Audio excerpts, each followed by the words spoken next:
Hello everybody and welcome back to our channel. So in this video, I would like to answer the question you guys have been asking. Do you need insurance to deliver for Uber Eats or not? So the answer is yes, you do. You must have a valid automobile liability insurance that meets state requirements.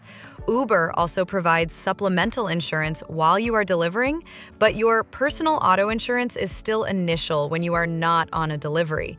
So if your personal insurance does not cover your delivery driving, you'll need additional coverage like your rideshare or a delivery-specific policy. So check with your insurer to make sure you're covered while delivering.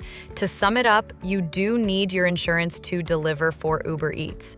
Uber provides some coverage while you are on the job, but your professional auto insurance is still necessary, and it's a good idea to check if it covers delivery driving. If not, look into additional coverage options as well. I hope this clears up any confusion. If you found this video useful, make sure to give it a like and subscribe for more tips. Thank you all for watching the video till the very end, and stay tuned until our next upload.